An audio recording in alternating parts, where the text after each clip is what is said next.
हरे राम राम राम हरे हरे।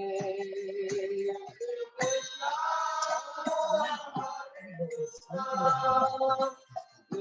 कृष्णा कृष्णा माता जी, दंडवत प्रणाम। हरे राम राम हरे कृष्णा। दंडवत प्रणाम माता जी। 18 दिन के ये भगवत गीता के सत्र में आप सभी का स्वागत है। तो आप जो भी 7 बजे अच्छे से आ जाते हैं, सो मैं आभार प्रकट करना चाहती हूँ, क्योंकि घर का काम छोड़ के आप लोगों को आना पड़ता है, फिर भी आप इतना उत्साह दिखाते हैं तो मेरा उत्साह भी बढ़ता है। Thank you very much. Hare Krishna. छोटी सी प्रेयर करेंगे।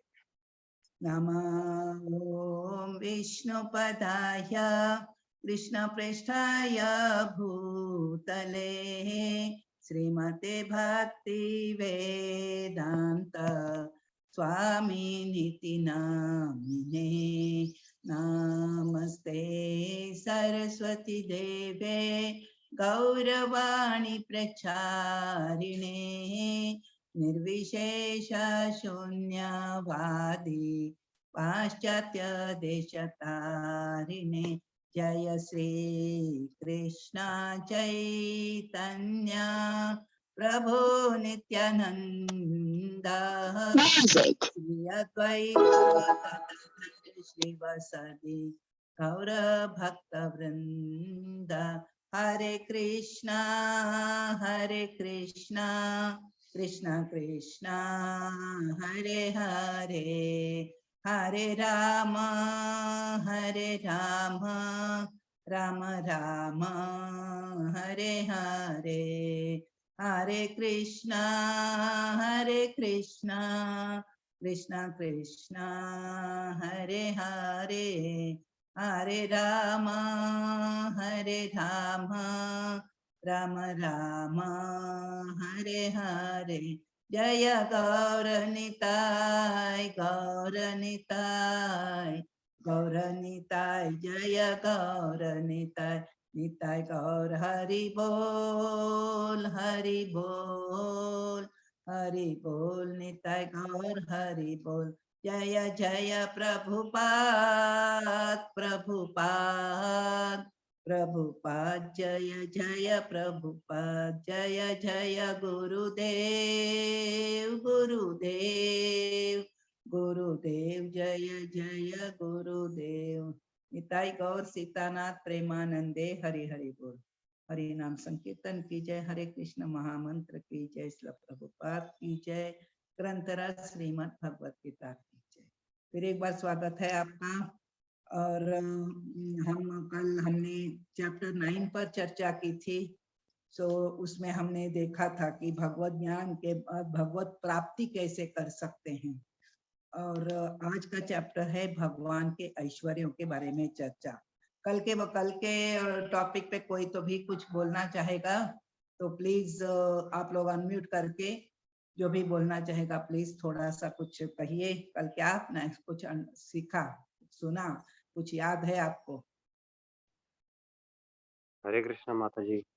हरे कृष्णा प्रभु जी। Thank you. हरे कृष्णा बोलिए। कल हमने मतलब यही सीखे कि अलग अलग कितने मार्ग है भगवान प्राप्ति के लिए, भगवत प्राप्ति के लिए कौन से अलग अलग मार्ग है। जैसे हमने पहले देखा है कर्म योग होता है, ध्यान योग होता है, योग होता है। तो मतलब हमारे भगवान इतने ज्यादा कृपालु है, इतने ज्यादा मतलब सरल सरल तरीके बता रहे हैं कि भगवत धाम को प्राप्ति कर ले। उन्होंने ये तक बता दिया कि अगर आपसे कुछ नहीं होता है तो बस अपने अंतिम क्षण में मुझे याद कर लो सच्चे दिल से, फिर भी आपको भगवत प्राप्ति हो जाएगी। तो इससे भी सरल तो कुछ हो ही नहीं सकता है। Very good, very good. So आपने मर्म को जान लिया। Thank you. Hare Krishna. Yes, anybody else?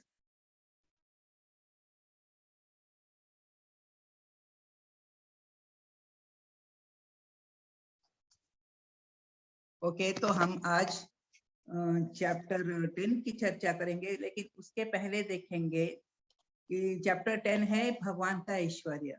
लेकिन उसके पहले हम ये देखेंगे कि चैप्टर 9 और चैप्टर 10 इनके बीच में क्या कनेक्शन है, उनके आपस में क्या उनका संबंध है बोल के 9 और 10 का। सो अध्याय 9 का अंतिम श्लोक है 34। उसमें भगवान बताते हैं हमारा मन भगवान पर स्थिर करना कितना आवश्यक है। भगवान बोलते हैं मन मना भव मद भक्तो मध्याजी माम नमस्कुरु।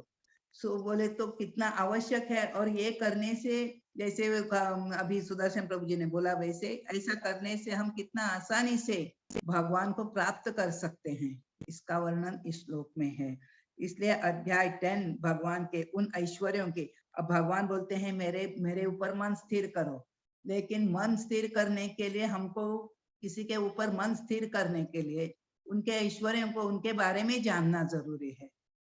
इसीलिए भगवान इस चैप्टर में क्या है, अपने ऐश्वर्यों को बताते हैं कि देखो मेरा यह ऐश्वर्य है, यहाँ देखो तो ऐसे मेरे को याद करो, वहां देखे तो वैसे मेरे को याद करो। अलग अलग तरीकों से कैसे भगवान को याद किया जाए, इसकी चर्चा इस चैप्टर में हुई है। जब हम जगत में कोई सुंदर शक्तिशाली ऐश्वर्यशाली वस्तु देखते हैं तो हमें वो याद रहती है। तो वो ये जब याद रहती है तो उसके द्वारा हम भगवान को कैसे याद कर सकते हैं, इसके बारे में चर्चा करेंगे। 9वें अध्याय का निष्कर्ष है कि हमें भगवान का शुद्ध भक्त बनना चाहिए।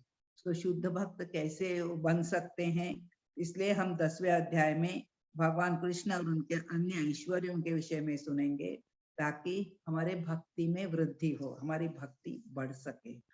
अब ये जो 10th चैप्टर है, 10th चैप्टर के जो श्लोकास हैं 42 तक, 42 श्लोकास है, और इनका विभाजन इस प्रकार हुआ है। सेक्शन 1 जो है 1 to 7 वर्सेस है। इसमें हमारे जानने की शक्ति के परे ऐसे भगवान को कैसे जाना जाए। भगवान तो, हमारी यही ताकत नहीं है, हमारी ये शक्ति नहीं है कि हम भगवान को जान सके। फिर भी भगवान बताते हैं कि हम भगवान को कैसे जान सकते हैं। भगवान सभी के स्रोत है, उद्गम है, इसलिए उनके उद्गम को, स्रोत को जानना असंभव है। जिसे निर्माण किया गया है वह स्वतंत्र रूप से अपने स्रोत को नहीं जान सकता। हम सारे भगवान से निर्मित हैं, इसलिए हम भगवान को अपने आप से नहीं जान सकते हैं कि भगवान कैसे हैं। लेकिन इस बात को समझने वाला व्यक्ति भगवान कृष्ण की भक्तिमय सेवा में लग जाता है। जब हम समझ जाते हैं कि इतने सारे ऐश्वर्य हैं भगवान के, ये सब ऐश्वर्य हैं, तो नेचुरली हमको भगवान के ऊपर जो रिस्पेक्ट है, आदर भाव से हम भगवान की भक्ति में लग जाते हैं, सेवा में लग जाते हैं। दूसरा सेक्शन है 8 to 11, 10.8 to 11 वर्सेस। यही चतुश्लोकी भगवत गीता है। 4 श्लोकों में भगवान ने भगवत गीता जो बताई है ये इसमें है 10th चैप्टर में। ओके, 8 to 11 चतुश्लोकी भगवत गीता है। वे सबका स्रोत है, यह उनकी स्थिति का ऐश्वर्य है। वो उनका मेन सबसे बड़ा ऐश्वर्य क्या है कि उनकी जो हाईएस्ट पोजीशन है, कैसे वो सबका स्रोत है, ये यहाँ पे बताया है। उनके भक्तों की उन्हें प्रेम करने की, उनकी सेवा करने की उत्सुकता बताई है, और भक्तों की उस उत्सुकता के अनुसार भगवान का आदान प्रदान कैसे होता है। इसमें ये 4 श्लोक है, लेकिन 4 महत्वपूर्ण बातें बताई है इसमें। ओके, सेक्शन 3 जो है 12 to 18, इसमें अर्जुन भगवान की उस स्थिति को मानते हुए भगवान के ऐश्वर्यों के बारे में उनसे और सुनना चाहता है।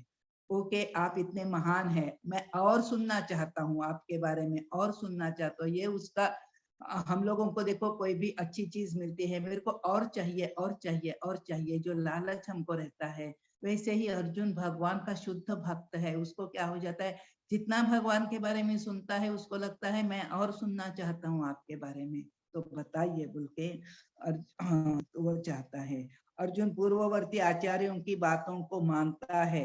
तो पूर्ववर्ती असित देवल वगैरह इन्होंने जो भगवान के बारे में बताया है वो बोलता है मैं मानता हूँ इन सबको बोल के। तथा अपने साक्षात्कार के आधार पर कृष्ण पूर्ण पुरुषोत्तम भगवान है, इस बात की पुष्टि करता है, और भगवान से प्रार्थना करता है कि वे अपने विषय में और सुनाए, ताकि वह निरंतर उनके विषय में सोच सके, उनका स्मरण कर सके। ये अर्जुन की प्रार्थना है, लेकिन हम सबको समझना चाहिए कि हमारी भी यही प्रार्थना होनी चाहिए। केवल अर्जुन के लिए नहीं है ये, अर्जुन हमारे लिए पूछ रहे हैं कि आपके अन्य ऐश्वर्यों को बताइए ताकि ये सारे जीव आपका नित्य स्मरण कर सके। ओके, और सेक्शन 4 जो है, जो अर्जुन की प्रार्थना है, जो उसके अनुसार भगवान अपने ऐश्वर्यों को बता रहे हैं, ये है 19 to 42। तो बोल रहे हैं, अर्जुन बोल रहे हैं मेरे को ऐश्वर्यों के बारे में बताओ बताओ, और अर्जुन यहाँ पे सॉरी भगवान कृष्ण यहाँ पे अपने ऐश्वर्यों के बारे में चर्चा कर रहे हैं, अपने ऐश्वर्यों का वर्णन कर रहे हैं। ओके, यहाँ पे हम शुरुआत करेंगे भगवान के ऐश्वर्यों के बारे में। ये भगवान का ऐश्वर्य, ये चैप्टर का नाम है भगवान के विभूति योग। श्री भगवान वाच भूय एव महाबाहो शृणु मे परमं वचः यत्तेऽहं प्रियमाणाय वक्ष्यामि हितकाम्यया। अब मेरे को याद करो, मेरा स्मरण करो, सब भगवान बोलते हैं, लेकिन हम स्मरण कैसे कर सकते हैं? जब हम भगवान के बारे में जानते हैं।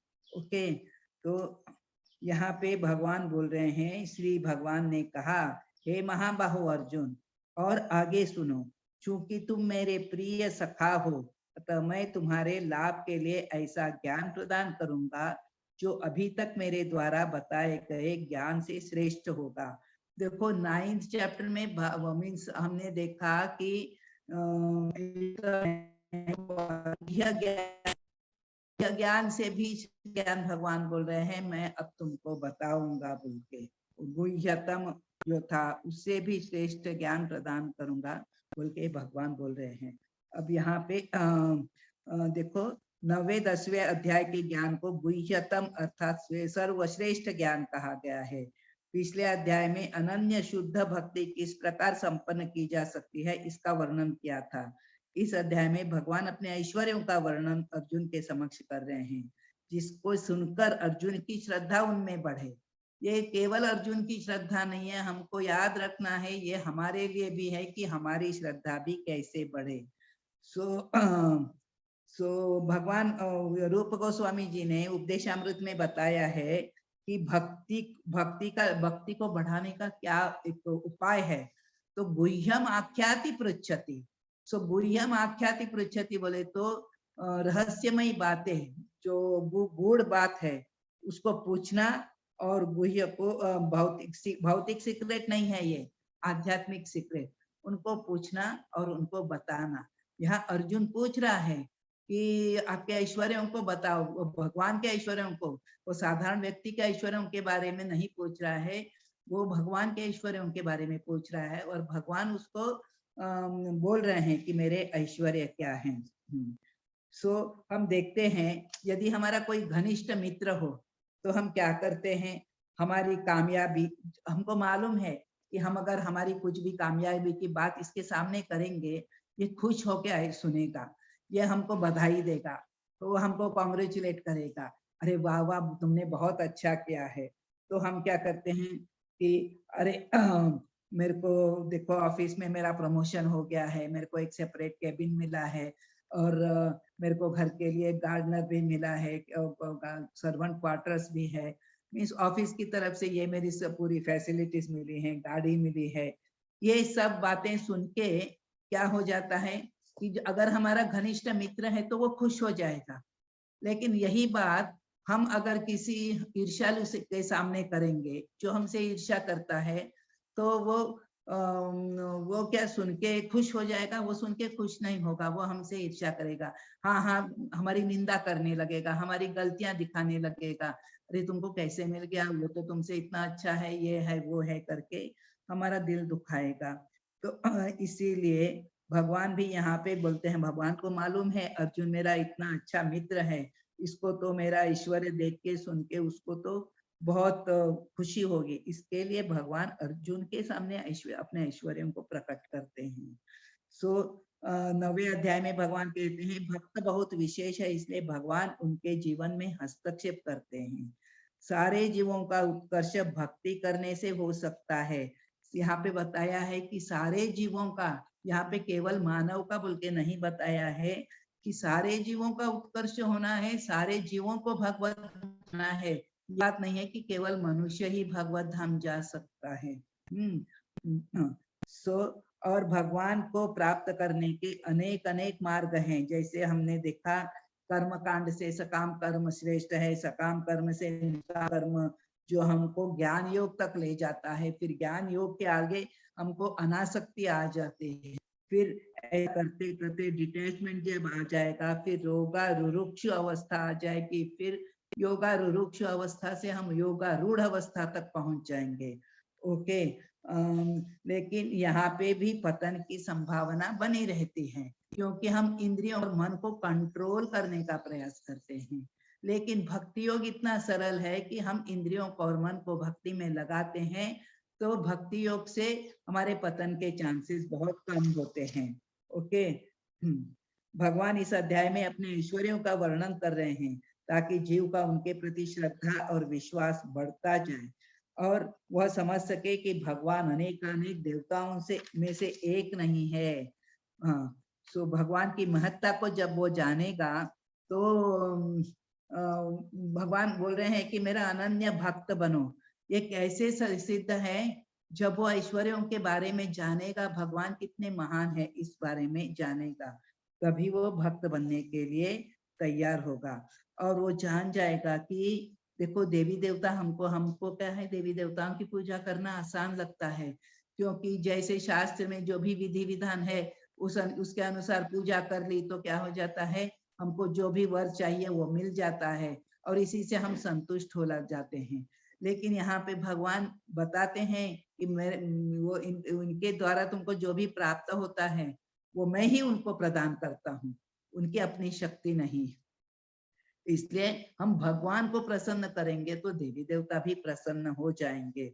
ओके, दूसरा श्लोक है यहाँ पे, न मे विदुः सुरगणा प्रभवं न महर्षयः अहम आदिर्हि देवानां महर्षीणां च सर्वशः। तो यहाँ पे भगवान बताते हैं कि न तो देवतागण मेरी उत्पत्ति या ऐश्वर्य को जानते हैं, न महर्षि ही जानते हैं, क्योंकि मैं सभी प्रकार से देवताओं और महर्षियों का भी कारण स्वरूप हूँ। अब देखो भगवान यहाँ बोल रहे थे ये सारे देवता रहने दो, ऋषिगण रहने दो, सारे मेरे से ही उत्पन्न हो जाते हैं। सो इनकी उत्पत्ति का कारण भी मैं ही हूँ। तो बच्चा अगर अपने पिता के बारे में जानना चाहता है, मेरे पिताजी ने आज के नहीं, वो पिताजी जब मेरे छोटे थे तो उन्होंने क्या किया, अगर बच्चा जानना चाहता है तो कैसे जान सकेगा? जब पिताजी उसको बोलेंगे कि मैंने बचपन में ऐसे किया था, तुम्हारे एज का था ना तो मैंने ऐसे किया था, जब पिताजी बोलेंगे तो वो उस बात को जान जाएगा, अन्यथा उसके लिए संभव नहीं है पिता के बारे में जानना। उसी प्रकार यहाँ पे क्या है, भगवान के बारे में जानना हम लोगों के लिए संभव नहीं है, ऋषि मुनियों के लिए संभव नहीं है, देवताओं के लिए संभव नहीं है, क्योंकि ये सारे जो आए हैं कैसे आए हैं कि भगवान के द्वारा आए हैं। सो मीन्स भगवान ही उनके कारण है, इसीलिए भगवान बताएंगे अपने बारे में तो ही कोई भी जान सकता है भगवान को, भगवान के ऐश्वर्यों को। ओके, सो इवन जो 3 विष्णु के अवतार हैं, कारणोदक्षाय विष्णु, गर्भोदक्षाय विष्णु, क्षीरोदक्षाय विष्णु, ये भी भगवान कृष्ण से आए हुए हैं। कई लोगों की ऐसी गलत धारणा है कि विष्णु ही सबका उद्गम है, लेकिन विष्णु के ऊपर कृष्ण है, ये ब्रह्म संहिता में बताया है। भगवान ब्रह्म संहिता में ब्रह्मा जी बोलते हैं, ईश्वर परम कृष्ण सच्चिदानंद विग्रह अनादिरादिर गोविंद सर्व कारण कारणम, सारे कारणों के कारण भगवान कृष्ण है। ओके, सो आगे थर्ड वर्स में भगवान बोलते हैं, यो माम अजमनादिम च वेत्ति लोकमहेश्वरम असमूढ़ समर्थेषु सर्व पापै प्रमुच्यते। अब भगवान बोलते हैं मैं जैसा हूँ वैसा अगर मेरे को आप लोग समझ जाओगे तो आपका कैसे भला होगा।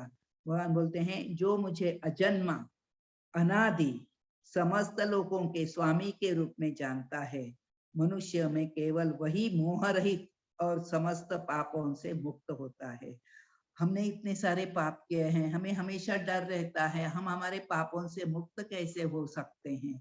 भगवान ने यहाँ पे बहुत आसान तरीका बताया है। भगवान बोलते हैं मैं अजन्मा हूँ, मेरा जन्म नहीं होता है, मैं अवतार लेता हूँ, हर युग में अवतार लेता हूँ, लेकिन अपने धाम से मैं यहाँ पृथ्वी पर अवतरित होता हूँ, लेकिन मेरा जन्म नहीं होता है। मैं समस्त लोगों के स्वामी के रूप में, बोले तो ये देवताओं के भी जो अनेक जो लोग हैं, ये सारे लोगों का मैं ही स्वामी हूँ, और उनके ऊपर अधिपत्य करने वाले देवताओं का भी स्वामी मैं ही हूँ। मैं अनादि हूँ, मेरा कोई आदि नहीं है, मेरा कोई अंत नहीं है। ओके, सो 7वें अध्याय में यह सब बताया है। मनुष्याणाम सहस्त्रेषु कश्चित् यतति सिद्धये। और ये सारी बातें कौन जान सकता है कि एक जो हजारों मीन्स लाखों में एकाध व्यक्ति मेरे को प्राप्त कर सकता है, हजारों में कोई जान सकता है, उनमें से कोई मेरे तक पहुंच सकता है, एकाध व्यक्ति, ऐसा पूरा भगवान ने वर्णन किया है। सो कोई सोच सकता है कि भगवान यहाँ अपने ही गुणों का क्यों वर्णन कर रहे हैं। किसी को लग सकता है कि ये बोस्टिंग की तरह नहीं हो गया कि मैं ऐसा हूं, मैं ये हूं, मैं वो हूं, भगवान क्यों बोल रहे हैं। भगवान इसलिए बोलना चाहते हैं क्योंकि अगर दूसरा कोई बोल देता तो भगवान को जरूरत नहीं थी बोलने की, लेकिन दूसरे किसी को इस बात का ज्ञान नहीं है, तो इसीलिए भगवान चाहते हैं कि मेरे बारे में आप लोग जानो, ताकि आप मेरी भक्ति करो और अपने मेरे धाम को वापस आ जाओ। या भौतिक जगत में आप जो दुख पा रहे हो, आप मेरी संतान हो, आपका दुख मेरे से देखा नहीं जाता, इसके लिए आप क्या करो, मेरे पास आ जाओ। मेरे पास आने का तरीका क्या है, मेरी भक्ति करो, मेरे को टोटल शरणागत हो जाओ। उसके लिए क्या जरूरी है, आप लोग मेरे बारे में जानो कि मैं क्या हूँ, कैसे हूँ। जब आप मेरे ऐश्वर्यों को जानोगे तभी आप शरणागत होने को तैयार हो जाओगे। इसीलिए भगवान यहाँ पे बोल रहे हैं। ओके,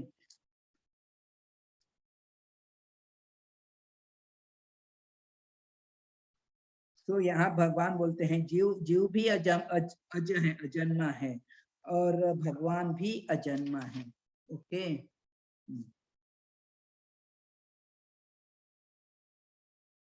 और हमको हमेशा ही क्या क्या करना चाहिए, भगवान को याद करना है, एक क्षण के लिए भी नहीं भूलना है। सो ये कैसे संभव है। चैतन्य महाप्रभु बोलते हैं कि हम एक क्षण के लिए भी भगवान को भूलते हैं तो करोड़ों करोड़ों पापों की निर्मित करते हैं। एक क्षण याद रखने का नहीं, हम एक क्षण भी भूलते हैं तो करोड़ों करोड़ों पापों की निर्मित हम करते हैं, बोल के चैतन्य महाप्रभु जो स्वयं भगवान थे और भक्त के रूप में आए थे कि आपको भक्ति कैसे करनी चाहिए, ये हमको दिखाने के लिए भगवान आए थे, वो बोल रहे हैं। सो 4th और 5th जो है इसमें बताया गया है कि हमारे अंदर जो गुण है वो कैसे भगवान द्वारा ही उत्पन्न है। यहाँ पे गुणों की चर्चा की है। बुद्धि ज्ञानम सम्मोह क्षमा सत्यम दम शमः सुखम दुखम भवो भावो भयम चा भयमेव च अहिंसा समता तुष्टि तपोदानम यशो यशः भवन्ति भावा भूतानां मत्त एव पृथक विधा। बुद्धि, ज्ञान, संशय तथा मोह से मुक्ति, क्षमा भाव, सत्यता, इंद्रिय निग्रह, मन निग्रह, सुख तथा दुख, जन्म मृत्यु, भय अभय, अहिंसा समता, तुष्टि तप दान यश तथा अपयश, जीवों के ये जो विविध गुण हैं, ये सारे गुण भगवान बोलते हैं मेरे द्वारा ही उत्पन्न है। सो ये कुछ भी किसी को भी इसका क्रेडिट नहीं जाता है, सारे भगवान द्वारा उत्पन्न है। हम सोचते हैं हमारे अंदर ये क्वालिटी है, हमारे अंदर वो क्वालिटी है, लेकिन ये सारी क्वालिटीज जो हैं भगवान द्वारा प्रदत्त हैं, और भगवान इन क्वालिटीज को कभी भी वापस ले सकते हैं। एग्जाम्पल हमने एक एग्जाम्पल डिस्कस किया था, कौन सा एग्जाम्पल था वो, सारे गुण हमारे सारे जो क्वालिटीज है भगवान द्वारा प्रदत्त हैं। कौन सा उदाहरण, मोहम्मद अली वाला। हाँ, मोहम्मद अली वाला जो बॉक्सर था, चैंपियन था अपने फील्ड में, लेकिन उसका कैसे मीन्स वो सोचता था मैं ही सबसे महान हूँ, लेकिन कैसे उसने आखिर में जान लिया हम सबको, हम भी सोचते हैं कई बातें, हम सोचते हैं अरे हम ही कर सकते हैं, लेकिन हमको समझना चाहिए कि बातें, ये सब बातें हम नहीं कर सकते। सो भगवान हम सब लोग ये जानते हैं, बोलते भी हैं अरे भगवान की इच्छा के बगैर एक पत्ता भी नहीं हिलता, हमको सब मालूम है। लेकिन अपने बारे में जब हम सोचते हैं तो हम सोचते हैं कर्ता हम इति मन्यते, मैंने ये किया है, मेरे अंदर ये कैपेबिलिटी है, मैं ये कर सकती हूँ। ये सब हमारी गलत धारणा को हमको छोड़ना चाहिए। ये भगवान बार बार ये बातें क्यों बताते हैं कि भगवान जाते हैं, जानते हैं मेरी संतानों के अंदर क्या क्या दुर्गुण है, क्या अच्छे गुण है, और वो क्या मन में सोचते हैं, क्योंकि परमात्मा हमारे हृदय में विराजमान है, हमारी सोच को वो बहुत अच्छी से जानते हैं। इसके लिए ये पूरा जो तुम्हारी गलत धारणा है अपने मन से निकाल दो, अपने हृदय को शुद्ध करो और मेरी भक्ति में लग जाओ, ये भगवान की इच्छा है। महर्षि 6th वर्ष, महर्षयः सप्त पूर्वे चत्वारो मनवस्तथा मद्भावा मानसा जाता येषां लोके इमा प्रजाः। सो यहाँ पे भगवान बताते हैं सप्तर्षि गण, उनसे भी पूर्व 4 अन्य महर्षि। सो हमको मालूम है ये क्या चतुष कुमार जो है, फिर सप्तर्षि हैं और 14 मनु हैं, ये सब मेरे मन से ही उत्पन्न है और विभिन्न लोकों में निवास करने वाले सारे जीव उनसे अवतरित हुए हैं। सो मीन्स भगवान यहाँ पे बोलते हैं कि जो महर्षि हैं और उनके पहले के जो चतुष कुमार हैं और ये सारे जो मनु हैं, इन सबके कारण क्या है, ये मानव जो पूरा फैले हैं पूरे सारे जगत में। सो उनसे विभिन्न लोकों में जो मानव फैले हुए हैं वे सारे इन ऋषि मुनि और मनुओं के कारण है। तो इस प्रकार, लेकिन इन ऋषियों को, मुनियों को और सप्तर्षियों, इनको, मनु को वगैरह सबको मैंने पैदा किया है। इसका अर्थ क्या हुआ, ये सारी जो सृष्टि है मेरे कारण हुई है। तो वापस यहाँ पे हमको समझना चाहिए, Krishna is not boasting, he wants to tell that how everything, I am the creator, I am the proprietor of everything, यहाँ जो भी है मेरे कारण है, इसके लिए मेरे शरणागत हो जाओ, मैंने भगवत गीता में जो निर्देश दिए हैं उनका पालन करो। ओके, एतां विभूति योगम, एतां विभूतिम योगम च मम यो वेत्ति तत्वतः सो विकल्पेन योगेन युञ्जते नात्र संशयः। जो मेरे इस ऐश्वर्य तथा योग से पूर्णतया आश्वस्त है वह मेरी अनन्य भक्ति में तत्पर होता है, इसमें तनिक भी संदेह नहीं है। सो यहाँ पे प्रभुपाद जी बताते हैं कि आध्यात्मिक सिद्धि की परम चरम परिणति है भगवत ज्ञान। जब तक कोई भगवान के विभिन्न ऐश्वर्यों के प्रति आश्वस्त नहीं होता तब तक भक्ति में नहीं लगता। सो हम भक्ति में लगे हैं, भगवान के विषय में हम कुछ सुनना चाहते हैं, जानना चाहते हैं। इसका मतलब क्या है कि मीन्स हम थोड़े से भक्ति में लगे हैं, लेकिन ये थोड़े से भक्ति में लगने से हमारे जीवन की चरम सिद्धि हमको प्राप्त नहीं होती। सो आध्यात्मिक सिद्धि भगवत ज्ञान की परिणति है। सो भगवत ज्ञान के द्वारा हमको क्या करना है, हमको भगवत धाम तक पहुंचना है। सो हमको भगवान के विषय में, उनके विभूतियों के बारे में, उनके ऐश्वर्यों के बारे में ज्ञान तो प्राप्त हो गया। ये ज्ञान प्राप्त होने के बाद हमको क्या करना है, सो ऑटोमेटिकली जब ज्ञान प्राप्त होता है, जब हम जान जाते हैं, अरे अब किसी के बारे में परिचय क्यों देते हैं, सबसे पहले कोई भी गेस्ट को हम बुलाते हैं किसी समारोह में तो उनका परिचय देते हैं। क्यों परिचय देते हैं, अगर कोई भी स्टेज पे आके बोलने लगा तो सुनने वाले को अच्छा नहीं लगेगा, लेकिन जब परिचय हमको मिल जाता है, ओह इतना महान व्यक्ति है ये, हमारा आदर उनके प्रति बढ़ जाता है, ये ऐसे महान है, इन्होंने ये काम किए हैं। सो इस प्रकार यहाँ पे परिचय देने को क्या हुआ है कि अर्जुन को भी उनका इतना परिचय नहीं है, क्यों भी अर्जुन भी उनसे उत्पन्न है, सारे देवतागण उनसे उत्पन्न है, ऋषि मुनि उनसे उत्पन्न है। तो भगवान को मालूम है मेरा परिचय मेरे सिवा यहाँ भी कोई भी नहीं दे सकता है, इसीलिए भगवान खुद अपना परिचय दे रहे हैं कि देखो मेरे ऐश्वर्यों को जानो और ये जानने के बाद मेरी भक्ति में लग जाओ। सो भगवान का एक ही उद्देश्य है कि आप भक्ति करके आप इस जन्म मृत्यु के चक्र से, इस भौतिक जंजाल से छूट के मेरे पास आ जाओ। और ये भक्ति योग है। और पूरी भगवत गीता में भक्ति योग है बोले तो ये बीच के चैप्टर्स भक्ति योग के बारे में बताते हैं। और पूरे भगवत गीता के 18 चैप्टर से मेन उद्देश्य है भक्ति करके भगवत धाम पहुंचना। ओके, सो आगे का श्लोक 8 श्लोक। अहम सर्वस्य प्रभवो मत्तः सर्वं प्रवर्तते इति मत्वा भजन्ते मां बुधा भाव समन्वितः। ये 8 श्लोक से 11 श्लोक तक इसको कहा गया है चतुश्लोकी भगवत गीता। ये इंपॉर्टेंट श्लोकास हैं। यहाँ भगवान क्या बताते हैं? मैं समस्त आध्यात्मिक तथा भौतिक जगतों का कारण हूँ। प्रत्येक वस्तु मुझी से उद्भूत है। जो बुद्धिमान ये भली भांति जानते हैं वे मेरी प्रेमा भक्ति में लगते हैं तथा हृदय से पूरी तरह मेरी पूजा में तत्पर होते हैं। सो यहाँ पे भगवान बता रहे हैं ये जो आध्यात्मिक जगत है, ये भौतिक जगत है। प्रत्येक वस्तु, आध्यात्मिक जगत और भौतिक जगत इतना ही नहीं, वो भगवान की जो शक्तियां हैं, पराशक्ति अपराशक्ति, इन शक्तियों के द्वारा ये सारी सृष्टि होती है। मीन्स मैं ही इन सारी सृष्टि का, मैं ही सृजन करने वाला मैं ही हूँ, मैं ही कारण हूँ।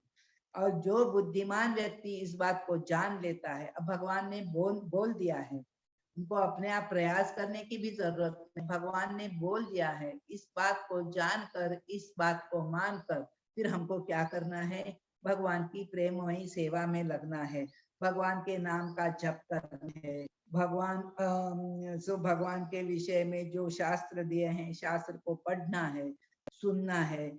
और विग्रह सेवा में जो भी हम भगवान के मंदिर में या अपने घर में जो भी भगवान की सेवा कर सकते हैं, करना है। ओके, हमको ये ज्ञान प्राप्त हो गया। दूसरे लोगों को जो अज्ञान में है, जो भौतिक जगत में मीन्स भौतिक आत्म तृप्ति में ही लगे हुए हैं, अगर उन लोगों को भी हो सके तो ये ज्ञान प्रदान करना है। भगवान ने खाली थोड़े से एक समुदाय के लिए ज्ञान नहीं दिया है, भगवान ने पूरी सृष्टि के लिए, सारे प्रकार के लोगों के लिए ज्ञान दिया है। लेकिन हमने देखे 3 प्रकार के आवरण हैं।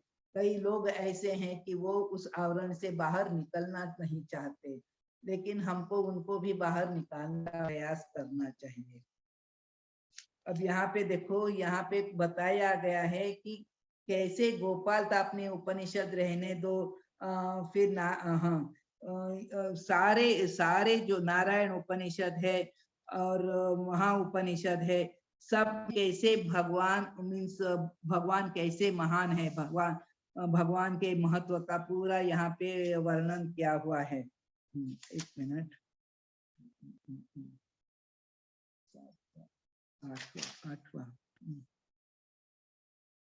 भगवान जब अपने आप को रिवील करते हैं तभी हम भगवान को जान सकते हैं। ओके, उसके बाद है हजारों लोग भागवत सप्ताह कराते हैं। हम लोगों को जानना चाहिए कि हम क्या करते हैं। सो हमको क्या करना चाहिए और हम क्या गलत करते हैं, ये बहुत अच्छा यहाँ पे डिस्कशन है कि हम भगवान को कब जानेंगे? जब भगवान अपने आप को प्रकाशित करेंगे। अब यहाँ पे प्रकाशित कर रहे हैं, अपना ज्ञान खुद दे रहे हैं। भगवत गीता, भागवतम, ये जो ग्रंथ है, उन ग्रंथों को भगवान के अनन्य भक्तों के मुख से सुनकर हम जान सकते हैं कि ईश्वर कैसे महान है। कई बार क्या होता है, हम अपने से पढ़ते हैं, आज मेरे को पाठ करना है, बस मेरे को पढ़ना है, आज 1 चैप्टर पढ़ना है या 5 श्लोक पढ़ने हैं, जो भी श्लोक पढ़ने हैं हम पढ़ते हैं। लेकिन क्यों? हमने नियम बनाया है, हम पढ़ लेंगे, लेकिन उससे समझना इतना आसान नहीं है। इसके लिए यहाँ पे बताया है कि वो भगवान के विषय में भक्त के मुख से सुनकर हम समझ सकते हैं। भगवत गीता में इसे फिर हम भगवान को शरणागत होकर भगवान की सेवा में लग सकते हैं। हजारों लोग भागवत सप्ताह करवाते हैं, लाखों रुपए खर्च करते हैं और वो समझते हैं कि भगवत गीता पढ़ने की हमको जरूरत ही नहीं है, हमने भागवत सप्ताह कराया, इतने पैसे खर्च किए, हमको वो तो पुण्य मिल गया, हमको बस है। ओके। परंतु यदि भगवत गीता को पढ़ेंगे, भगवान के ऐश्वर्यों को जानेंगे, तो हम भगवान के अनन्य भक्त बन जाएंगे। हमको खाली पुण्य कमाना नहीं है। हम पुण्य कमाएंगे तो क्या हो जाएगा, हम स्वर्ग को जाएंगे, वहां इंद्रिय भोग हमको ज्यादा फैसिलिटीज मिलेंगी, हमारा जीवन काल हमारा दीर्घ रहेगा, एंजॉय करेंगे, अच्छा खा के पी के एंजॉय करके वापस इस भौतिक जगत में आ जाएंगे। हमको वैसे नहीं करना है। हमको वैकुंठ लोक और हाईएस्ट लोक जो है भगवान का गोलोक धाम, वहां जाने की इच्छा रखनी चाहिए। भगवान जब हमारी इच्छा देखेंगे तो क्या है, हमारी तीव्र इच्छा देखेंगे तो उसको सैंक्शन करेंगे, फिर प्रकृति उसका अरेंजमेंट करेंगी, तो शायद हम भगवत धाम जा सकते हैं कुछ जन्मों के बाद, कई जन्मों के बाद। लेकिन अगर हम इच्छा रखते हैं, उस दिशा में हम चलते हैं, तो कभी ना कभी पहुंच जाएंगे। लेकिन अगर हम उस दिशा में चलते ही नहीं है तो पहुंचने की संभावना ही नहीं है।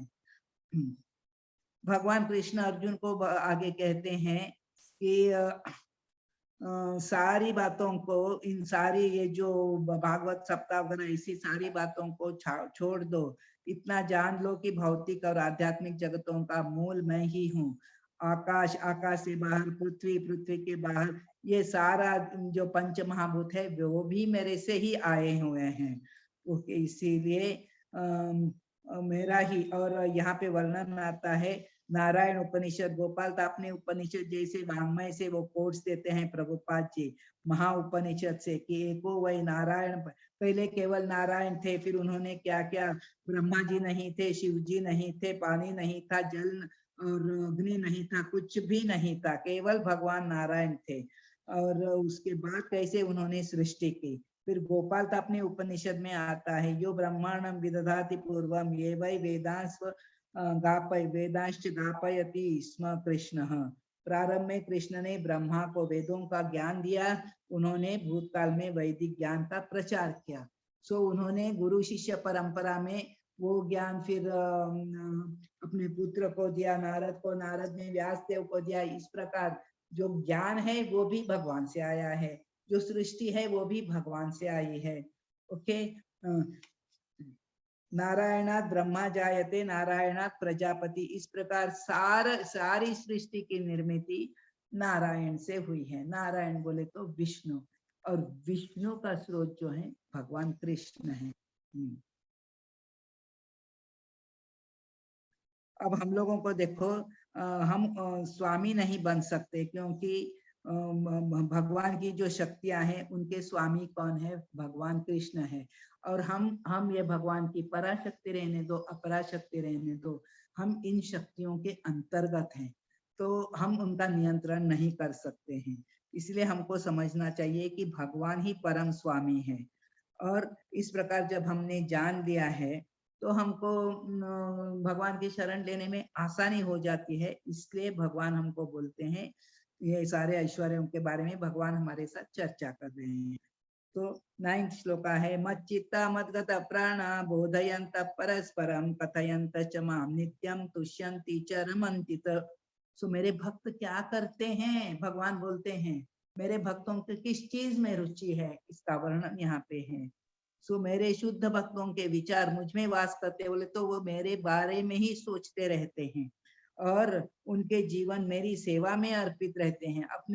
अपने इंद्रियों से, अपने मन से, अपने बुद्धि से, सारे अपने से वो अपने अस्तित्व से भगवान की सेवा करते हैं। ओके।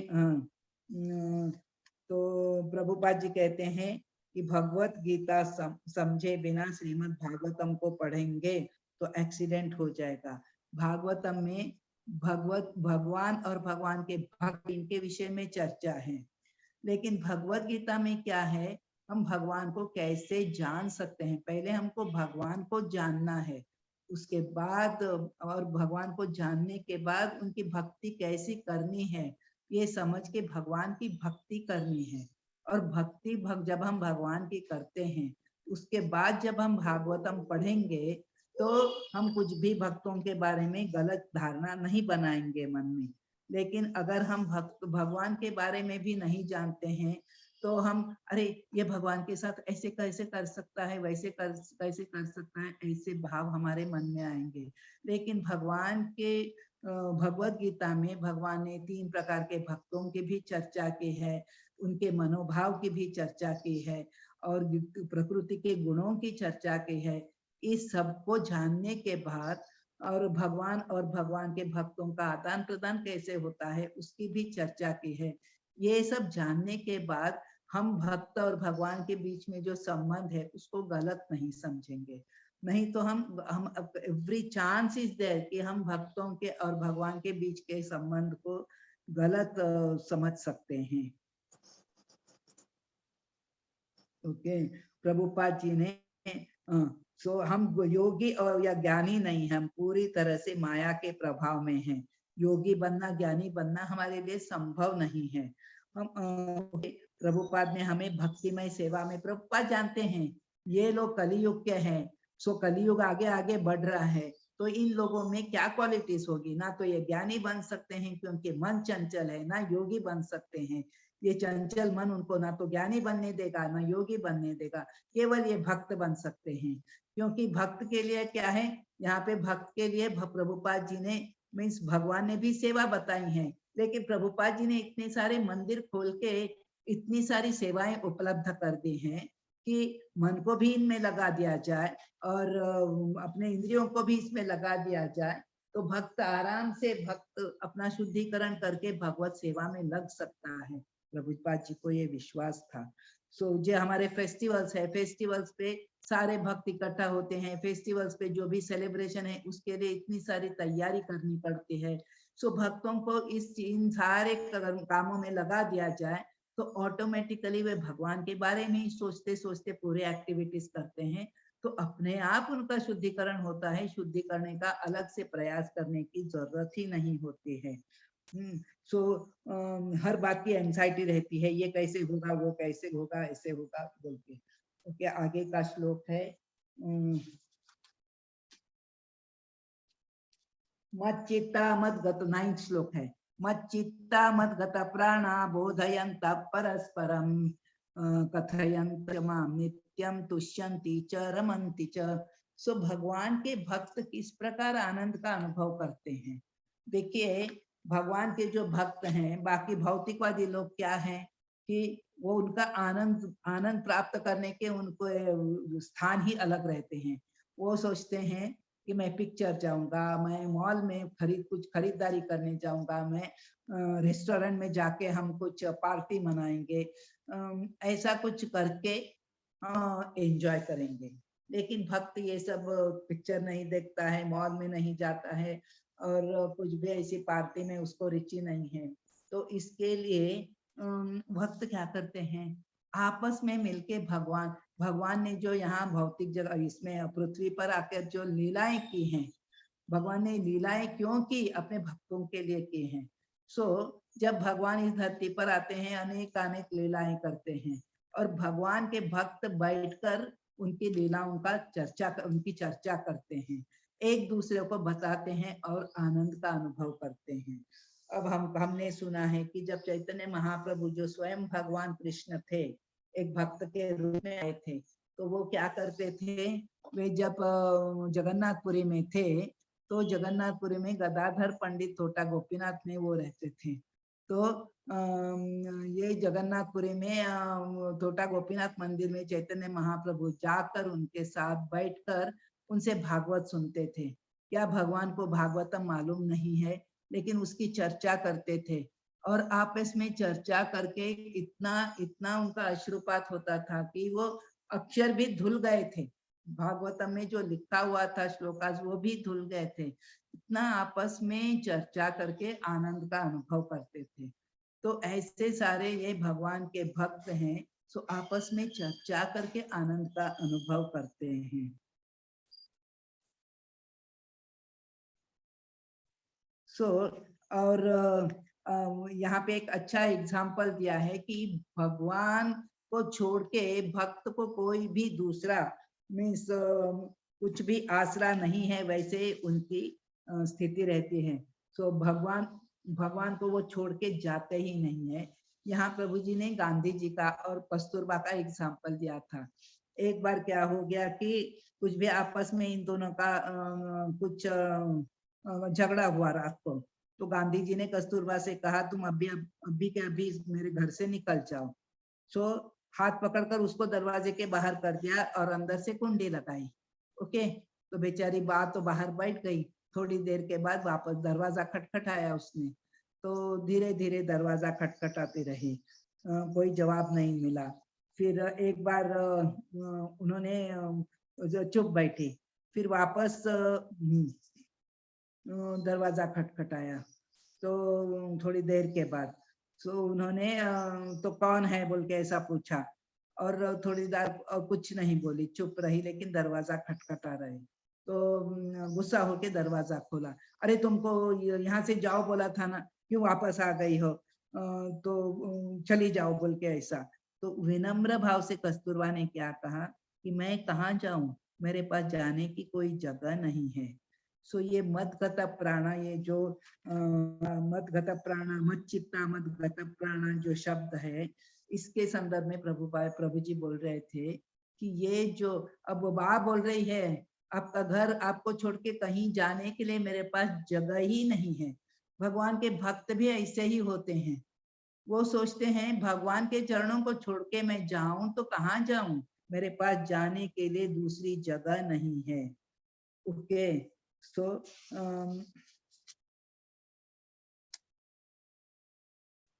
आगे का श्लोक है, तेषां सतत युक्तानां भजतां प्रीतिपूर्वकं ददामि बुद्धि योगं तं येन मामुपयान्ति ते। सो जो प्रेम पूर्वक मेरी सेवा करने में निरंतर लगे रहते हैं, उन्हें मैं ज्ञान प्रदान करता हूँ जिसके द्वारा वे मुझ तक आ सके। अब देखो यही हो रहा है, अभी अर्जुन को भी भगवान ज्ञान क्यों दे रहे हैं, उन्होंने गुह्य ज्ञान प्रदान किया 9th इसमें। अभी इसमें भी भगवान अपने ऐश्वर्यों के बारे में ज्ञान प्रदान कर रहे हैं, ऐश्वर्यों के बारे में अर्जुन को बता रहे हैं, और अपने ऐश्वर्यों को बारे में अर्जुन को बताकर अर्जुन के थ्रू बाकी सारे भक्तों को वो ज्ञान प्रदान कर रहे हैं। क्या ज्ञान प्रदान करते हैं कि जिसके द्वारा वे मुझ तक आ सके। सो भगवान चाहते हैं कि ये सारे लोग मेरे ऐश्वर्यों के बारे में, मेरी महत्ता को जाने और मेरे पास आ जाए। ओके, जो प्रेम पूर्वक मेरी सेवा करने में लगे रहते हैं। सो ये भगवान का इंटेंशन है कि एक ही है, ये मेरी संतान मेरे को छोड़ के जाके जो दुख पा रही है भौतिक जगत में, इस दुखालय में, वहां से वो मेरे पास वापस आ जाए। ओके, आगे, तेषामेवानुकम्पार्थम् अहम् अज्ञानजं तमः नाशयामि आत्मभावस्थो ज्ञानदीपेन भास्वता। सो यहाँ पे भगवान बोल रहे हैं, ये चतुश्लोकी भगवत गीता का ये लास्ट श्लोक है। यहाँ पे भगवान बोलते हैं, मैं उन पर विशेष कृपा करने के हेतु उनके हृदयों में वास करते हुए ज्ञान के प्रकाशमान दीपक के द्वारा अज्ञान जन्य अंधकार को दूर करता हूँ। सो भगवान स्वयं ये काम करते हैं, हमारे हृदय में जो अंधकार है उसको मिटाने का काम, भक्त के हृदय में जो अंधकार है उसको मिटाने का काम भगवान स्वयं करते हैं।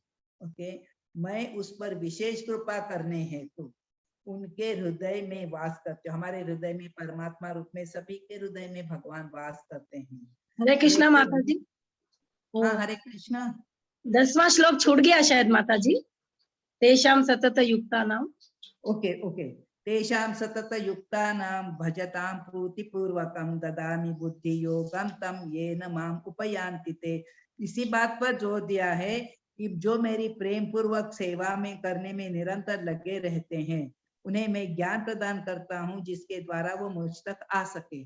जो हमने वापस पहले चर्चा की थी, अभी भी वही चर्चा हो रही है कि ये जो चतुश्लोक की भगवत गीता में ये 4 श्लोका जो है, इनमें वही बात वापस रिपीट की है कि भगवान चाहते हैं, यहाँ पे भगवान बोलते हैं मेरी प्रेम पूर्वक सेवा में निरंतर लगे रहते हैं। केवल भक्त ही भगवान की प्रेम पूर्वक सेवा में निरंतर लगे रहते हैं। जो अभक्त है भगवान की सेवा करने में, भगवान के दर्शन में भी उनको रुचि नहीं रहती है। उन्हें मैं ज्ञान प्रदान करता हूँ जिसके द्वारा वे मुझ तक आ सके। अब यहाँ पे वापस वही है, कृपा करने के हेतु मैं उनके हृदय में वास करते हुए, भगवान सबके हृदय में वास करते हैं परमात्मा के रूप में, लेकिन ज्ञान के प्रकाशमान दीपक के द्वारा, ये कौन सा ज्ञान है? ये भगवत ज्ञान है। भगवान के ऐश्वर्यों के विषय में ज्ञान है, भगवान की जो क्वालिटीज हैं, जो अजन्मा है, अव्यय है, अविनाशी है, और जो भगवान ने जो अपनी क्वालिटीज जो बताई हैं, सच्चिदानंद विग्रह हैं, ये सारी क्वालिटीज जो हैं, तो उनका पूरा ज्ञान देके उसका ज्ञान के प्रकाश के द्वारा अज्ञान के अंधकार को दूर करता हूँ। सो यहाँ अज्ञान क्या है? हम जो अपने आप को शरीर मानते हैं और शरीर के लिए कार्य करते हैं, और भगवान को हम में से ही कोई एक थोड़ा सा, हम में से भी थोड़ा पावरफुल व्यक्ति मानते हैं, भगवान को भगवान के रूप में नहीं मानते हैं। सो ऐसे, लेकिन जो भक्त हैं, तो भक्त भगवान को मानने को तैयार है, लेकिन भक्त को पूरा अगर ज्ञान नहीं है भगवान का, थोड़ा सा ज्ञान मिलने पर भी भक्त क्या है? भक्ति में लग जाता है। लेकिन भक्त उसके हृदय में जो भी थोड़ा सा ज्ञान है उसको पूरी तरह पूरा ज्ञान देके, अब भगवान ने जो योग ज्ञान दिया है वो खुद पढ़े या भक्तों से सुने, ऐसा करके और चर्चा करे, तो क्या हो जाता है? उसके हृदय में थोड़ा भी अज्ञान जो रह जाता है उसका भी नाश हो जाता है। ओके, अज्ञान का अंधकार दूर हो जाता है। भगवान अपने ऊपर भार लेते हैं मनुष्य सारे भौतिक प्रयासों से। हाँ, देखो, भगवत गीता के अध्ययन से मनुष्य भगवान के शरणागत होकर शुद्ध भक्ति में लग जाता है। जब भगवान के शरणागत हो जाता है तो भगवान क्या करते हैं कि उसका भार अपने ऊपर लेते हैं। सो कई बार लोगों को लगता है कि भक्तों के प्रति भगवान पार्शल हैं। ये पार्शियलिटी नहीं है। भगवान समोहम सर्वभूतेषु बोलते हैं, सारे जीवों के प्रति में एक जैसा व्यवहार है, लेकिन भक्तों के प्रति आदान प्रदान उनका वैसा रहता है, क्योंकि भक्त उनसे इतना प्रेम करते हैं तो उनको प्रेम किए बगैर भगवान छोड़ नहीं सकते। ओके,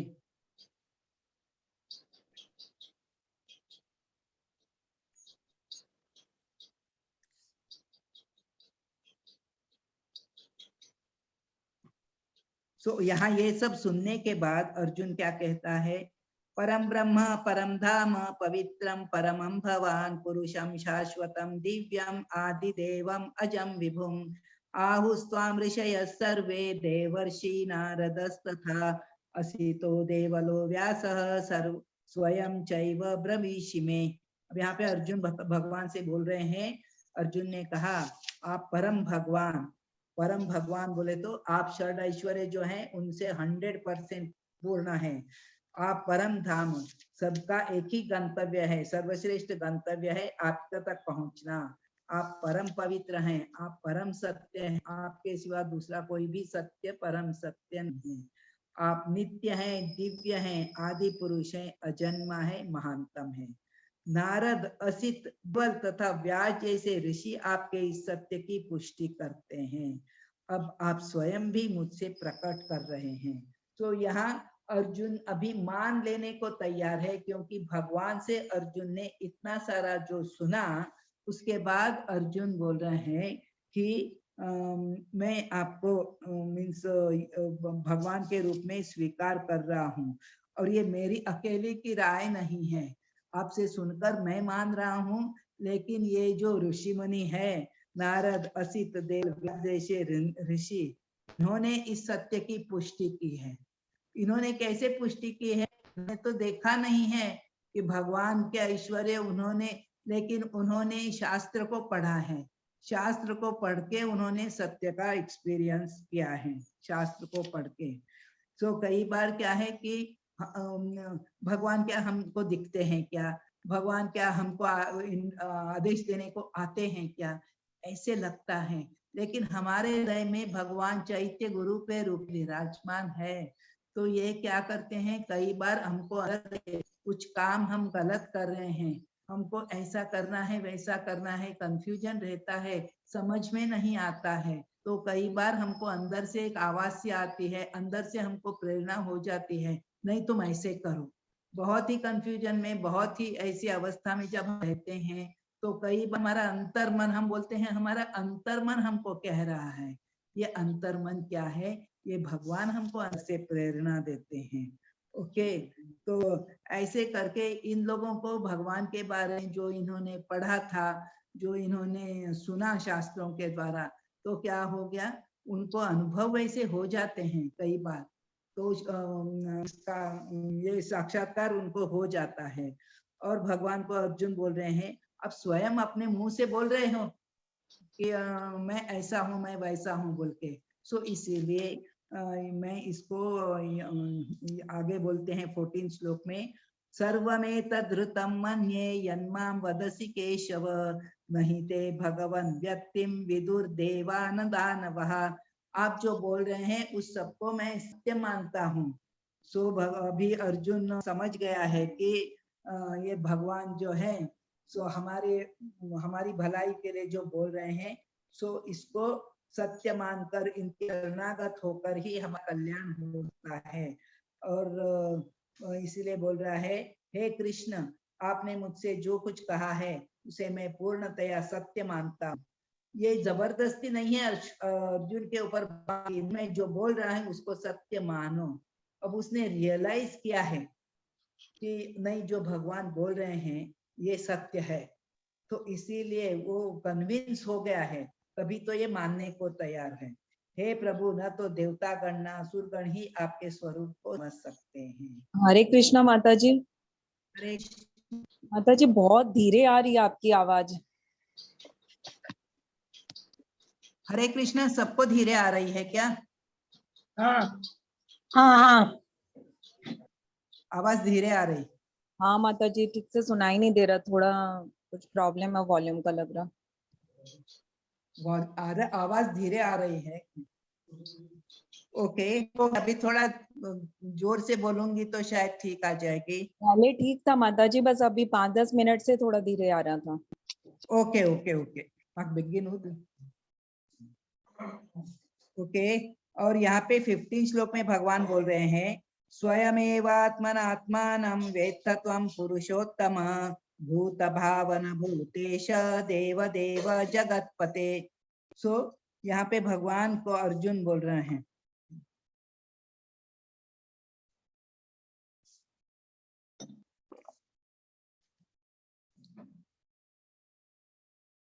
हे परम पुरुष, हे सबके उद्गम। यहाँ पे बोल रहे हैं कैसे ग्लोरीफाई करते हैं, देखो अर्जुन भगवान को, हे परम पुरुष, हे सबके उद्गम, हे समस्त प्राणियों के स्वामी, हे देवों के देव। ओके, यहाँ पे देखो परम पुरुष पुरुषोत्तम बोला है ना, तो आप परम पुरुष हैं, सब में आप श्रेष्ठ हैं। ओके, फिर सबके भूत भावन, भूत भावन बोले समस्त प्राणी, सबके उद्गम हैं आप। और भूतेश, सारे जीवों के स्वामी है, सारे प्राणियों के, केवल मनुष्य के नहीं। सो देव देव देव, समस्त देवताओं के भी आप स्वामी हैं। भाई ब्रह्मांड के प्रभु, जगत पते बोले तो सारे ब्रह्मांड के आप स्वामी हैं। ऐसा एड्रेस करके फिर बोलते हैं कि निस्संदेह एकमात्र आप ही अपने को अपनी अंतरंगा शक्ति से जानने वाले हैं। सो एक्सेप्ट कर देता है अर्जुन कि कोई भी आपको जान नहीं सकता, आप अकेले ही अपने आप को जान सकते हैं। इसीलिए आप जो कर रहे हैं, आप अपने गुणों का, अपने ऐश्वर्यों का जो वर्णन कर रहे हैं वो सही है, क्योंकि हम अपनी कैपेसिटी यहाँ पे किसी की नहीं है कि हम आपको जान सकें। इसलिए आप ही हमको ज्ञान जो प्रदान कर रहे हैं वो सही तरीका है। अब हमने देखा श्रीमद् भागवत में कि भगवान को 3 इसमें स्टेजेस में भगवान को जा सकता है, निराकार ब्रह्म, अंतर्यामी परमात्मा और भगवान। सो भगवान को जानना परम अवस्था है। जब ये जो निराकार ब्रह्म को जो जानना है वो कैसे है, आंशिक नॉलेज है, पूर्ण ज्ञान नहीं है। परमात्मा को जानना भी पूर्ण ज्ञान नहीं है, लेकिन जो कोई भगवान को जानता है उसको, उसने जैसे कि भगवान को जाना है तो परमात्मा को भी जान लिया और ब्रह्म ज्योति की भी जान लिया, सो इसलिए उसका ज्ञान पूर्ण कहा जा सकता है। सो यहाँ आगे अर्जुन बताता है, वक्तुम अर्हसि अशेषेण दिव्यात्म विभूतयः लोकान इमान स्वं व्याप्य तिष्ठसि। कृपा करके विस्तार पूर्वक मुझे अपने उन दैवी ऐश्वर्यों को बताएं जिनके द्वारा आप इन समस्त लोकों में व्याप्त हैं। सो वो जानना चाहता है कि समस्त लोकों में भगवान कैसे व्याप्त हो सकते हैं। वो अपने मित्र को, भगवान कृष्ण को एक मित्र के रूप में, एक व्यक्ति के रूप में देख रहे हैं। सो समस्त विश्व में आप कैसे व्याप्त हैं वो मेरे को विस्तार पूर्वक बताओ बोल के। अभी अर्जुन को ये सब ज्ञान है, अर्जुन ने लेकिन वो हम सब लोगों के वो खुद जानना वैसे बताता है कि मैं जानना चाहता हूँ, क्योंकि जब वो भगवान वो सब दर्शन कराएंगे तो वो खुद दर्शन करेगा और उसके द्वारा ये जो चर्चा होगी तो सबको पता चलेगा कि भगवान कैसे हैं। सो आगे जो अध्याय आएगा वो विराट रूप दर्शन आएगा। तो इसमें विराट रूप दर्शन के पहले भगवान कहते हैं कि मैं कैसे कैसे सारे विश्व में, सारी चीजों में कैसे व्याप्त हूँ। कथम विद्याम अहम, 17 श्लोक है। कथम विद्याम अहम योगी त्वां सदा परिचिन्तयन् केषु केषु च भावेषु चिन्त्योऽसि भगवन् मया। हे कृष्ण, हे परम योगी, मैं किस तरह आपका निरंतर चिंतन करूं और आपको कैसे जानूं।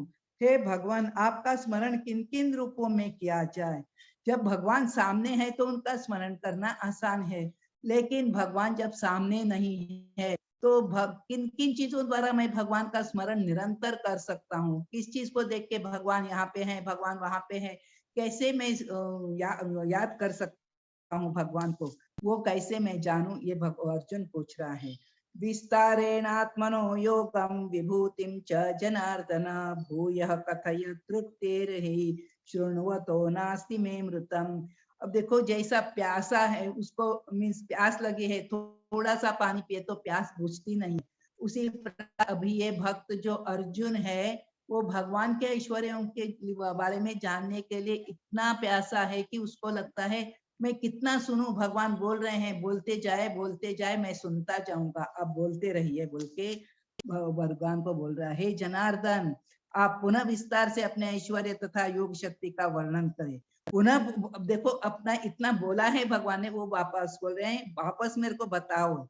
मैं अपने मैं आपके विषय में सुनकर कभी तृप्त नहीं होता हूँ, क्योंकि जितना ही आपके विषय में सुनता हूँ उतने ही आपके शब्द अमृत को चखना चाहता हूँ।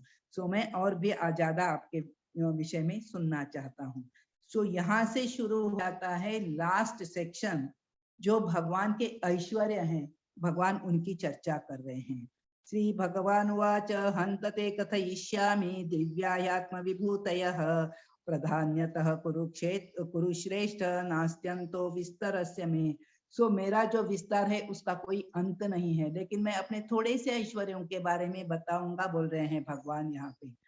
अहमात्मा गुणाकेश सर्वभूताशय स्थित अहम च आदि च मध्यम च भूतानामंत एव च। हे अर्जुन, मैं समस्त जीवों के हृदय में स्थित परमात्मा हूँ।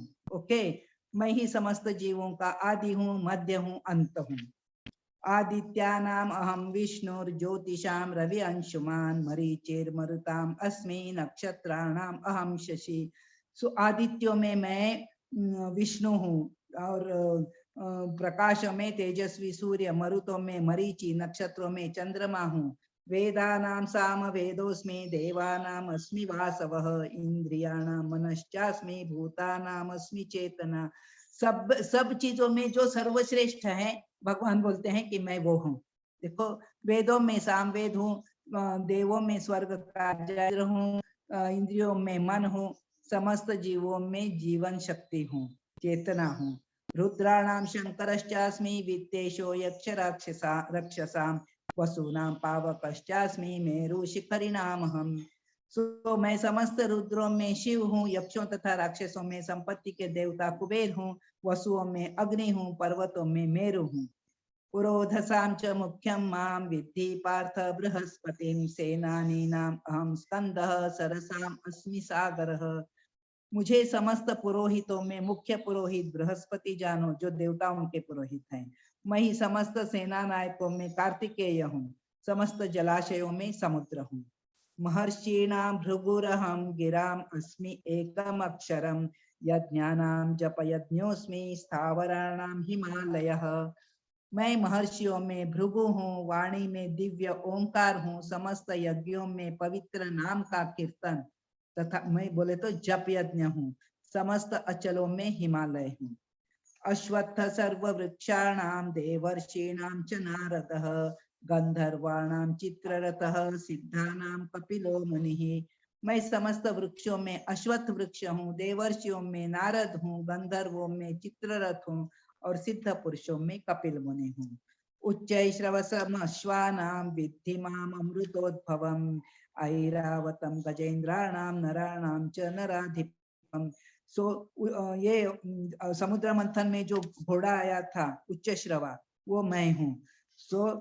ऐरावत गजेंद्र का जो वाहन है ऐरावत, वो मैं हूँ। नराणाम नराधिपे, मैं राजा हूँ, नरों में मनुष्यों में राजा हूँ। आयुधानाम अहम वज्रम, धेनुनाम अस्मि कामधुक्, प्रजनश्चास्मि कंदर्पः, सर्पाणाम अस्मि वासुकिः। हथियारों में वज्र हूँ, गायों में सुरभि गाय हूँ, संतति उत्पन्न करने के कारणों में प्रेम का देवता कामदेव हूँ, सर्पों में वासुकी हूँ। अनंतश्चास्मि नागानां वरुणो यादसामहं, पितॄणाम् अर्यमा चास्मि यमः संयमतामहम्। अनेक फणों वाले नागों में अनंत नाग हूँ, जलचरों में वरुण देव हूँ, पितृ में अर्यमा हूँ, नियमों के निर्वाहक जो ये डिसिप्लिन उसमें मृत्युराज हूँ। प्रह्लादश्चास्मि दैत्यानां कालः कलयताम् अहं, मृगाणां च मृगेन्द्रोऽहं, वैनतेयश्च पक्षिणां। असुरों में प्रहलाद महाराज, क्योंकि इतने महान भक्त थे, तो असुरों में मैं प्रहलाद हूँ। और दमन करने वालों में काल हूँ, पशुओं में सिंह हूँ, पक्षियों में गरुड़ हूँ, जो भगवान विष्णु का वाहन है। पवनः पवताश्चास्मि, रामः शस्त्रभृतामहं, झषाणां मकरश्चास्मि, स्रोतसाम् अस्मि जाह्नवी। समस्त पवित्र करने वालों में मैं वायु हूँ, शस्त्रधारियों में राम हूँ, मछलियों में गंगा, नदियों में गंगा हूँ। सर्गाणाम् आदिरन्तश्च मध्यं चैवाहम् अर्जुन, विद्यानां वादः वदत्तमः। मैं समस्त सृष्टियों का आदि मध्य तथा अंत हूँ। विद्याओं में अध्यात्म विद्या हूँ, तर्क शास्त्रियों में निर्णायक सत्य हूँ। अक्षराणाम अकारोस्मि, द्वंद्व सामसिकस्य च अहम एव अक्षय कालो धाता हम विश्वतो मुखः। अक्षरों में अकार हूँ, समासों में द्वंद्व हूँ, शाश्वत काल भी हूँ और शस्त्राओं में ब्रह्मा सृष्टि के सेकेंडरी क्रिएटर है, तो मैं ब्रह्मा हूँ बोल रहे हैं। मृत्यु सर्वहरश्चाहम, उद्भवश्च भविष्यताम, कीर्ति श्री वाक्च नारीणाम, स्मृतिर्मेधा धृति क्षमा। यहाँ भगवान बोल रहे हैं मैं सर्वभक्षी मृत्यु हूँ। भगवान हमेशा कहते हैं कि भक्तों के लिए मैं भगवान के रूप में आता हूँ और जो अभक्त है उनको मृत्यु के रूप में आता हूँ बोल के। मैं आगे होने वालों को उत्पन्न करने वाला हूँ स्त्रियों में। स्त्रियों के लिए ये सारे गुण जो हैं ये जरूरी है। कीर्ति है, श्री है, वाक है, स्मृति, मेधा, धृति, क्षमा, ये सारे गुण भगवान बोलते हैं मैं हूँ। रसाम तथा साम नाम गायत्री छंदसामहं, मासानां मार्गशीर्षोऽहं, ऋतूनां कुसुमाकरः। सामवेद के गीतों में बृहत साम हूँ, छंदों में गायत्री हूँ, महीनों में मार्गशीर्ष अगहन हूँ, समस्त ऋषियों में फूल खिलाने वाली वसंत ऋतु हूँ। द्यूतम छलयताम अस्मि, तेजस्विनाम अहम, जयोस्मि व्यवसायोस्मि, सत्वम सत्ववताम अहम। द्यूतम छलयतास्मि। भगवान बोलते हैं मैं ये हूँ क्या, गैम्बलिंग में मैं एक्सपर्ट हूँ बोल के। अब भगवान क्या करते हैं, देखो हमको इतना सारा सब कुछ देते हैं और हम सोचते हैं ये मेरा है मेरा है मेरा है, लेकिन भगवान छल कैसे करते हैं, सब दे के रखते हैं, हम ये सब मेरी प्रॉपर्टी है बोल के हम खुश होते रहते हैं। मृत्यु के एक क्षण में भगवान सब कुछ खींच लेते हैं और चले जाते हैं। ओके, मैं छलियों में जुआ हूँ, तेजस्वियों में तेज हूँ, मैं विजय हूँ, साहस हूँ, बलवानों का बल हूँ। वृष्णीनां वासुदेवोऽस्मि, पांडवानां धनंजय, मुनीनां अपि अहं व्यासः, कवीनां उशना कवि। वृष्णियों में वासुदेव हूँ, पांडवों में अर्जुन हूँ, मुनियों में व्यास तथा महान विचारों में उशना कवि हूँ। वो उशना बोले तो अपने शुक्राचार्य हैं। दंडोदमयताम् अस्मि, नीतिरस्मि जिगीषताम्, मौनं चैवास्मि गुह्यानां, ज्ञानं ज्ञानवताम् अहम्। सो अराजकता को दमन करने वाले समस्त साधनों में मैं हूँ। सो अराजक रोकनी है तो दंड देना पड़ेगा, वो दंड भगवान बोलते हैं मैं हूँ। विजय के आकांक्षी है, उनकी मैं नीति हूँ। रहस्यों में मौन हूँ। सो मौन रहना, सो रहस्यों को छुपा के रखना है तो क्या मौन रहना जरूरी है, तो भगवान बोलते हैं वो मौन मैं हूँ। बुद्धिमानों में ज्ञान मैं हूँ। यच्चापि सर्वभूतानां बीजं अहम अर्जुन, न तदस्ति विना यस्यात् मया भूतं चराचरम्। यही नहीं है अर्जुन, मैं समस्त सृष्टि का जन। भगवान बोलते हैं कि मैं महत्व के ऊपर दृष्टिपात करके उसमें सृष्टि की निर्मित पूरी कर देता हूँ, बीज बीज उसमें डाल देता हूँ बोल के।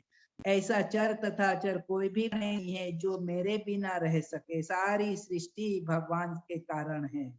नान्तोस्ति मम दिव्यानां विभूतिनां परन्तप। यहाँ भगवान बोल रहे हैं मेरा जो ऐश्वर्य है उसकी कोई भी सीमा नहीं है।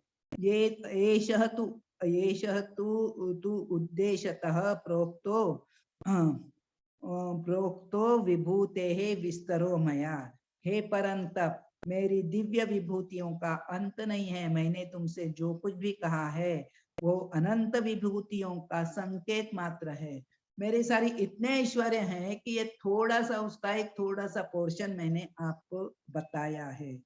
यद यद विभूति मत्सत्वं श्रीमद्ऊर्जितमेव तत्तदेवावगच्छत्वं मम तेजोंश संभवम्। तुम जान लो कि सारा ऐश्वर्य, सौंदर्य, तेजस्वी सृष्टियां मेरे तेज के एक स्फुल्लिंग मात्र से उद्भूत है। हम देखते हैं इस सृष्टि में कितनी सारी सुंदरता भरी है, कितना तेज है, कितना बल है। और हम ऐसी चीजों की जो ऐश्वर्य है इसकी तारीफ भी करते हैं। प्रभुपाद जी बोलते थे कि सूर्योदय होता है तो कितना वो सीन कितना अच्छा दिखता है, वो दृश्य कितना सुंदर है। और गार्डन में फूल खिले रहते, बगीचे में फूल खिले रहते हैं, कितनी महक रहती है, कितने सुंदर फूल हैं, उनके शेड्स, उनका रंग कितना सुंदर है। हम देख के इन चीजों के, पंछियों के कलर्स जो हैं, नहीं तो पंछी चहचहाते हैं, सुन के देख के हम इतना खुश हो जाते हैं।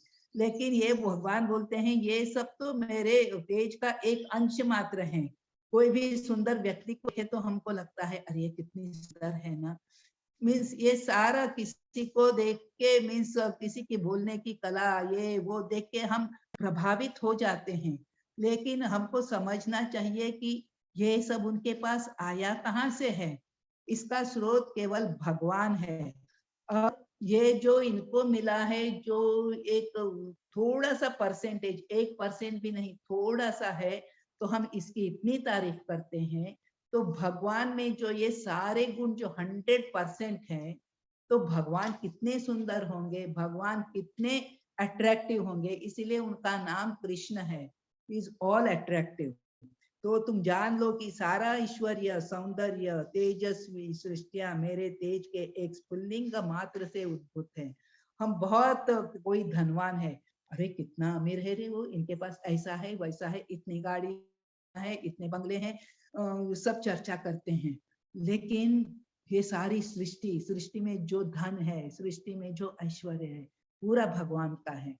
तो भगवान के लिए हमको कितना अप्रिशिएट करना चाहिए। लेकिन हम खाली जो दिखता है, जो खाली सुनाई देता है, उसको अप्रिशिएट करते हैं, लेकिन उसके पीछे का सुख है उसको भूल जाते हैं।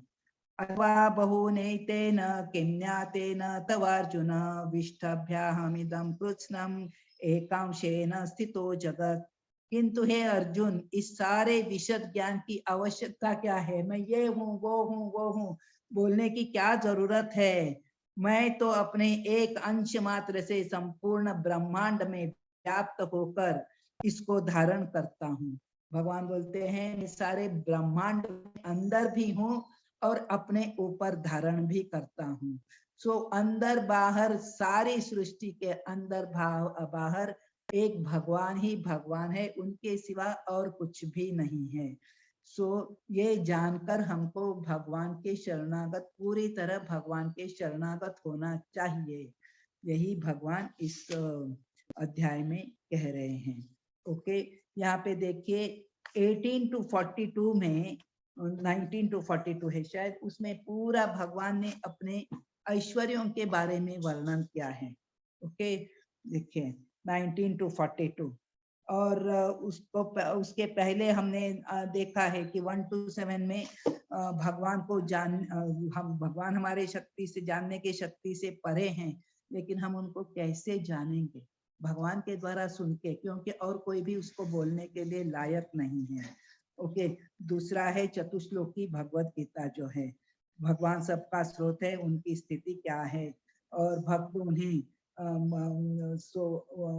उनके भक्तों की उन्हें प्रेम करने की, सेवा करने की उत्सुकता कैसे है, उनके बारे में कथयन्तश्च रमन्ति, ऐसा वो आपस में चर्चा करते हैं भगवान के बारे में। तुष्यन्ति च रमन्ति का उनको संतोष होता है। सो भक्तों को उस उत्सुकता का देखकर भगवान का आदान प्रदान कैसा करते हैं। भगवान बोलते हैं उनके हृदय में जो अंधकार है उसको मैं ज्ञान रूपी दीपक के द्वारा उसके अज्ञान को मैं नष्ट कर देता हूँ बोल के भगवान बोलते हैं।